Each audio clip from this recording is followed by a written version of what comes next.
আমি এফএম এর রাজ্জাক, খুলনা জেলার পাইকগাছা থানার গদাইপুর গ্রামে আমার বাড়ি। আমি ৮০-র দশক থেকে সাংবাদিকতা পেশার সাথে জড়িত এবং ৯০-এর দশক থেকে মানবাধিকার সংগঠনের সাথে জড়িত।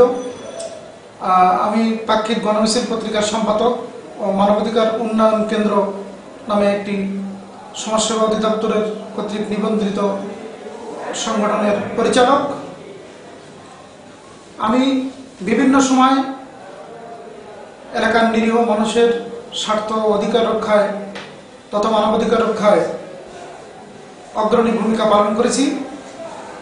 আমি আমার পত্রপত্রিকায় লেখনীর মাধ্যমে এলাকার মাদকসেবী, সন্ত্রাসী, অস্ত্রধারী, দুর্নীতিবাজ প্রশাসনের বিরুদ্ধে লিখেছি, যে কারণে ওই সব সন্ত্রাসী, মাদকসেবী, অস্ত্রধারী এবং দুর্নীতিবাজ প্রশাসন বিভিন্ন সময় আমার বিরুদ্ধে ক্ষিপ্ত হয় এবং ক্ষিপ্ত থাকে।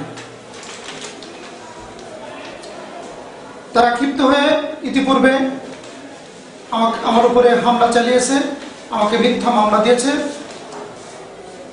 হামলা এবং মামলায় আমি হয়রানি হয়েছি, কিন্তু তাদের সে ষড়যন্ত্র, যেসব ষড়যন্ত্র তারা করেছিল সেসব ষড়যন্ত্র মিথ্যা প্রমাণিত হয়েছে। কিন্তু এত সব ষড়যন্ত্র করেও ওই অপরাধী চক্র, ওই সন্ত্রাসী চক্র, ওই প্রভাবশালী মহল থেমে থাকেনি। তারা একের পর এক আমার বিরুদ্ধে নীল নকশা তৈরি করে চলেছে। সম্প্রতি আমার বাস্তবিটাকে কেন্দ্র করে একটি ঘটনা ঘটেছে। ঘটনাটা কেমন আমি সংক্ষিপ্তভাবে বলবো। আমার 4 পুরুষের ভিটা বাড়ি, যেখানে আমার পরদাদা, দাদা এবং আমাদের বাপ চাচারা এবং পরবর্তীতে আমরাও বসবাস করে আসছি। আমার এক চাচা সুলতান ফকির, তিনি খুবই সহজ সরল মানুষ ছিলেন। 1975 সালে আমার এই চাচা সুলতান ফকিরের কাছ থেকে একই গ্রামের, আমার গ্রামের এক প্রভাবশালী জামাত নেতা, রাজাকার, ভূমিদস্যু আমজাদ হাজি 1975 সালে 21 শতক সম্পত্তি আমার চাচার কাছ থেকে 3 বছরই একরার বলে কবলা গ্রহণ করেন।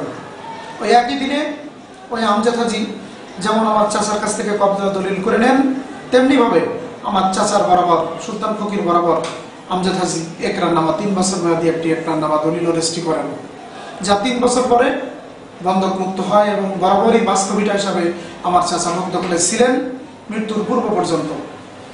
বলে রাখা দরকার, আমার ওই চাচার প্রথম স্ত্রী, যার নাম ফুলজান বিবি, তিনি নিঃসন্তান এবং চাচার অন্যান্য স্ত্রীদের স্ত্রী ও ছেলে মেয়ে আছে। চাচার জীবদ্দশায় 2004 সালে চাচার সম্পত্তি নগদ টাকার প্রয়োজনে আমার কাছে বিক্রি করে আমি কবলা মূলে চাচার কাছ থেকে এই সম্পত্তি খরিদ করি এবং চাচার জীবদ্দশায় ওই সম্পত্তি বাস্তবিটা হিসাবে আমি ভোগ দখল করি এবং করে আসছি। এই জমি যেহেতু চাচার ভোগ দখলে বরাবরই ছিল এবং আমার কাছে বিক্রি করার পূর্ব পর্যন্ত চাচার নামে সেটেলমেন্টের ডিবি খতিয়ান প্রস্তুত হয়, যার ডিবি খতিয়ান ছিল 660 গদাইপুর মৌজা, যার এসে খতিয়ান 135। এই সম্পত্তি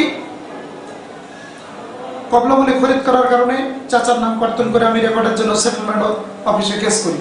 পাশাপাশি 75 সালের ওই বন্ধকি একরার মূলে ওই ভণ্ড প্রতারক, জালিয়াতি, রাজাকার আমজাদ হাজিও ওই সম্পত্তি দাবি করে সেটেলমেন্ট অফিসে একটি কেস করে।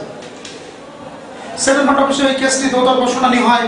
শুনানিতে আমজাদ হাজির কেস নাম্বার 1029, তিনি পরাজিত হন, কারণ তার দখল ছিল না এবং দলিলটি বন্ধকি, যে কারণে তিনি পরাজিত হন এবং তার দাবি নামঞ্জুর হয় এবং আমার দাবি মঞ্জুর হয়ে চাচা সুলতান ফকিরের নাম কর্তন হয়ে আমার নামে রেকর্ড হয়। এরপরে কি ঘটলো? এরপরে ওই ভণ্ড প্রতারক, ভূমিদস্যু, রাজাকার আমজাদ হাজি গত 8ই ফেব্রুয়ারি স্থানীয় গদাইপুর পূর্বপাড়া জামে মসজিদে দানপত্র দলিল মূলে সম্পত্তি হস্তান্তর করে। এখানে একটু বলে রাখা দরকার, ওই মসজিদটি স্থানীয় গদাইপুর গ্রামের মৃত্যু গফুর সর্দারের প্রতিষ্ঠিত। এই গফুর সর্দারের পুত্র রৌফ সর্দার আর রৌফ সর্দারের পুত্র সেনাবাহিনীতে কর্মরত মুস্তাফিজুর রহমান বকুল। এই মুস্তাফিজুর রহমান বকুলের দাদা সর্দার বকুল, যার সাথে আমার পিতার জমাজমি সংক্রান্ত দীর্ঘদিন বিরোধ চলে আসছে।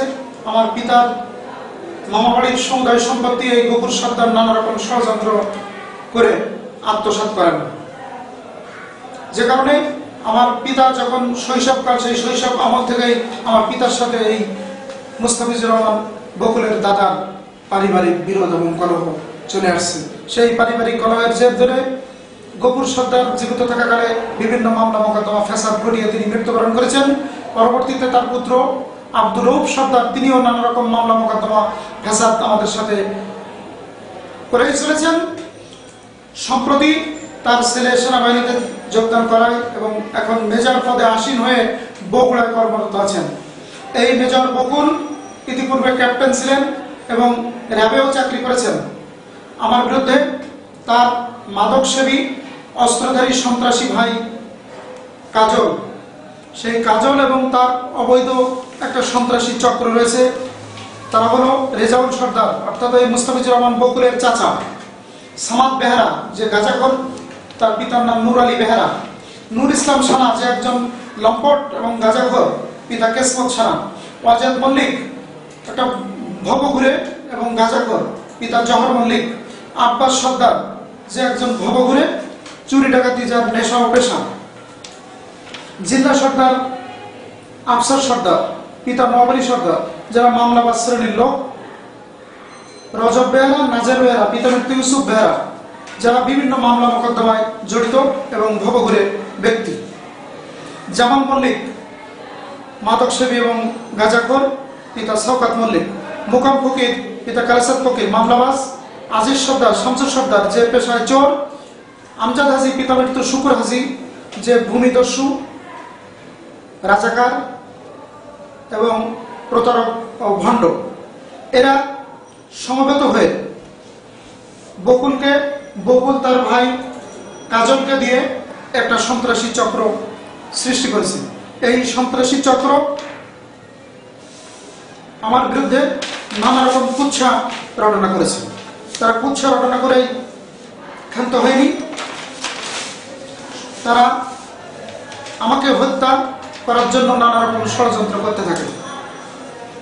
ইতিপূর্বে সেনাবাহিনীর মেজর মুস্তাফিজুর রহমান বকুল দেশে জরুরি অবস্থা চলমানকালে আমাকে, আমার পরিবারকে নানা রকম নির্যাতন, নিপীড়ন এবং হত্যার নীল নকশা তৈরি করে।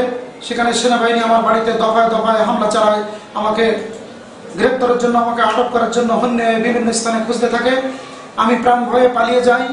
ওই সেনাবাহিনী মেজর মুস্তাফিজুর রহমান বকুলের প্রত্যক্ষ এবং পরোক্ষ ইন্ধন এবং সহযোগিতায় সেনাবাহিনীর আমার স্ত্রীর উপর হামলা চালিয়ে আমার স্ত্রীকে নির্মমভাবে নির্যাতন করে, তার শরীরের বিভিন্ন স্থানে আঘাত করে, বুট পায়ে তার পায়ের বৃদ্ধাঙ্গুলি ফাটিয়ে দেয় এবং রক্তাক্ত জখম করে। তারা আমার বৃদ্ধ পিতাকে কঠিনভাবে মারপিট করে দাঁত ভেঙে দেয় এবং তার হাঁটু সহ বিভিন্ন শরীরে মারাত্মক খোলা জখম করে।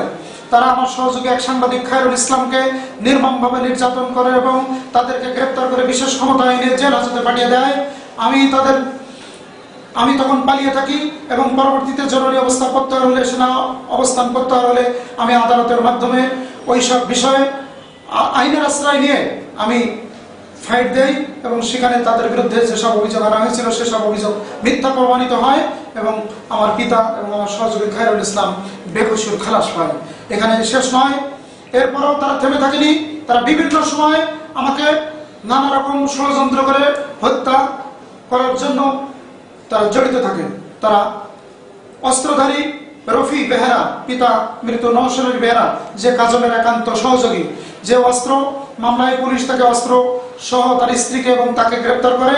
18 বছরের তার সাজা হয় এবং সম্প্রতি সে সাজা ভোগ করে বাড়িতে এসে এই মেজর মুস্তাফিজুর রহমান বকুলের ছোট ভাই কাজলের একান্ত সহযোগী যে রফি সহ তার অস্ত্রধারী সিন্ডিকেট আমাকে হন্য হয়ে খোঁজে এবং এই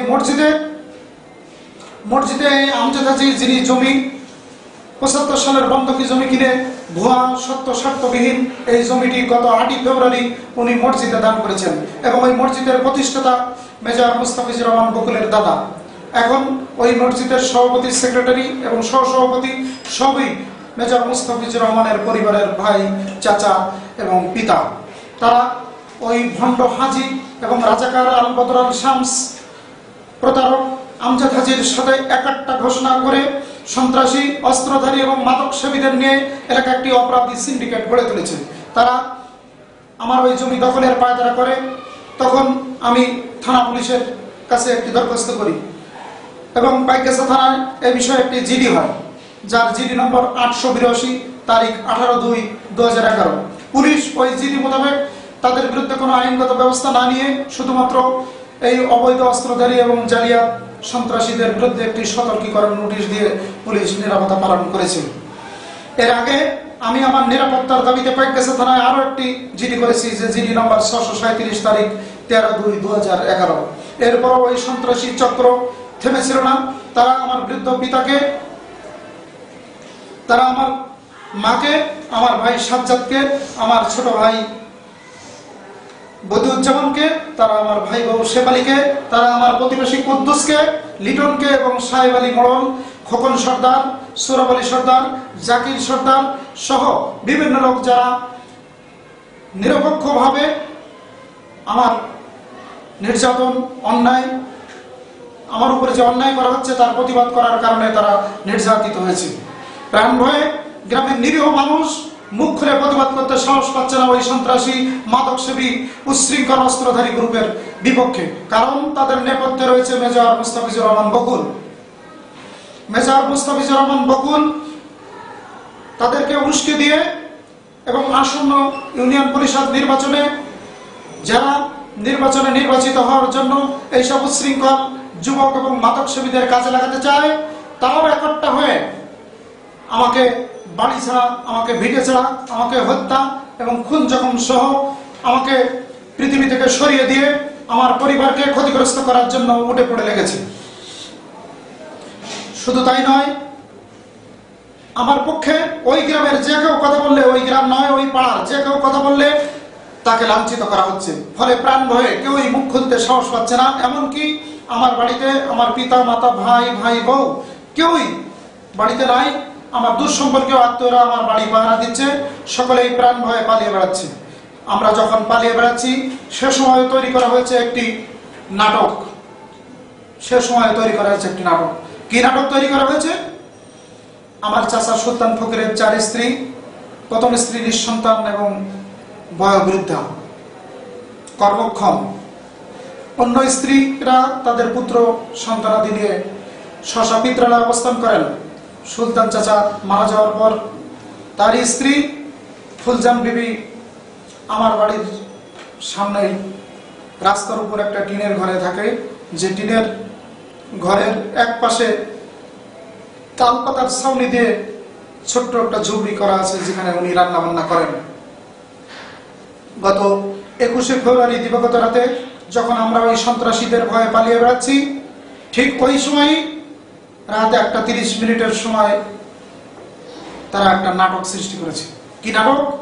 তারা ওই চাচির বসত ঘর দেখিয়ে রান্নাঘরের যে বেড়া, যে চাল, সেই চালের টিনের পাতায় আগুন ধরিয়ে হাউ মাউ করে চেঁচামেচি করে পরদিন পাইকগাছা থানায় আমাকে 1 নম্বর আসামি, আমার 2 ভাই সাজ্জাদ এবং বদিউরকে 2-3 নম্বর আসামি এবং আমার স্ত্রীকে 4 নম্বর আসামি করে ওই চাচির ঘরে আগুন ধরিয়ে পুড়িয়ে মারার চেষ্টা করেছে মর্মে মিথ্যা ষড়যন্ত্রমূলক মামলা দেওয়া হয়েছে।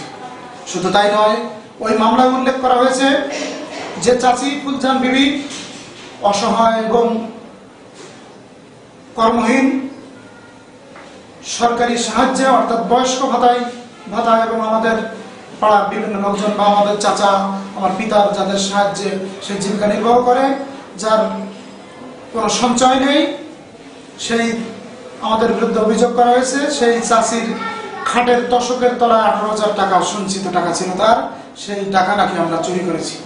শুধু টাকা চুরি করেই ক্ষান্ত হয়নি, যে চাচি সরকারি বয়স্ক ভাতায় জীবন জীবিকা নির্বাহ করে, তার কানে নাকি 8 আনার দুল, স্বর্ণের দুল ছিল, সে দুলও নাকি আমরা ছিনিয়ে নিয়েছি।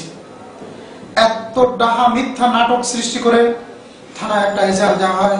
পুলিশ আমার লিখিত অভিযোগগুলো এজাহার হিসেবে গণ্য না করে, কোনো তদন্ত না করেই আমার বিরুদ্ধে ঘর পোড়ানো, কানের দুল ছিনিয়ে নেওয়া, হত্যার চেষ্টা চালানো, টাকা চুরি করার আজগুবি যা অবাস্তব কাহিনীর অভিযোগখানা তদন্ত না করে সেদিন পাইকগাছা থানা পুলিশ আমার বিরুদ্ধে, আমার স্ত্রীর বিরুদ্ধে, ভাইদের বিরুদ্ধে এই মামলাটি রেকর্ড করেছে, যার মামলা নাম্বার 41 তারিখ 22 ফেব্রুয়ারি। এই মামলার পর আমরা আসামি হয়ে যাই এবং পুলিশ হন্য হয়ে আমাদেরকে খুঁজতে থাকে। সঙ্গত কারণেই পুলিশের ভয়ে, গ্রেপ্তার এড়াতে আমরা এলাকা ছাড়া হয়ে বাইরে অবস্থান করছি। আমরা যে সময় বাইরে